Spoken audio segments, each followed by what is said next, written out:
This is the BBC Home Service. Here is the midnight news for today, Sunday, the 11th of March, and this is Alva Liddell reading it. 70 Germans escaped from a prisoner of war camp at Bridgend, Glamorgan last night. So far, 23 have been recaptured. Hundreds of troops, police and civilians have been taking part in the search. In 1938, with the onset of the Second World War, the central government commissioned a Royal Ordnance factory in Bridgend town. The factory was one of the largest factories that's ever been in Bridgend, or anywhere in the UK, I should say. 40,000 employees were in the factory in its peak, making some 100,000 shells during 1942. So they erected this site, which was predominantly a dormitory for the employees to stay at. Once the D-Day landings had taken place, thousands of prisoners were then being captured, so they needed somewhere to house them. So that's when this camp became Camp 198, and it housed up to 2,000 German prisoners. This particular hut is hut number 9. It's all that remains of Camp 198. The rest of the camp was demolished in the early 1990s. The reason that this particular hut has been preserved is because from this hut in March 1945, 70 Germans managed to escape using a tunnel that stretches some 30-40 feet under the fence here. They built a false wall onto an L-shaped corner within the hut. They actually held the wall together with porridge, and there's a picture on the wall inside the hut of the infamous porridge man. All 70 of them were recaptured inside a week. In January 1946, they decided to start to hold high-ranking German officers here. Many of them were penned in Nuremberg war trials. Also, some of them wanted to be extradited to other countries in Europe to face similar war trials. Under the Geneva Convention, they were allowed out of the camp, almost like an open prison.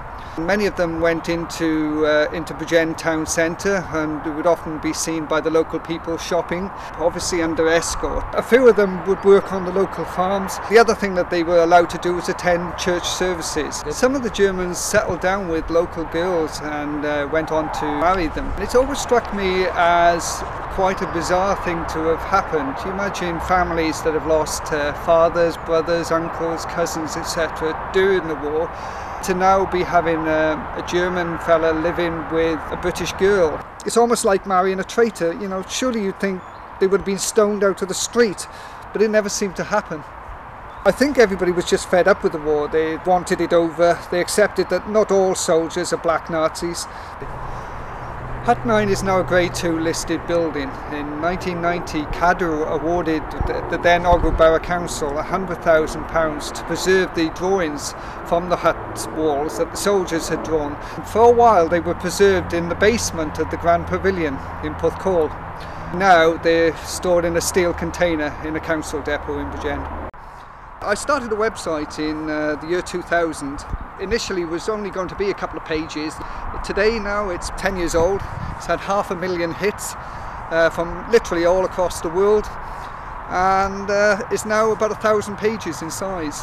You know, there's a lot of history about this site, and it can be used to tell the whole history of Bridgend during the Second World War. There was such an input from the Bridgend people and people around the South Wales area into the war effort that it needs a place, a focus to host that sort of information.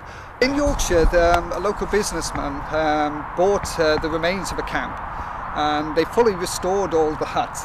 And it's been so successful that for a couple of years running, they came only second to the London Eye as the most popular tourist attraction in Great Britain. It was never built with the intention of it standing for, 70 years now. There's no infrastructure here, there's no electricity here, there's no water, there's no parking facilities. So it would take a lot of investment into the site to turn it into a museum.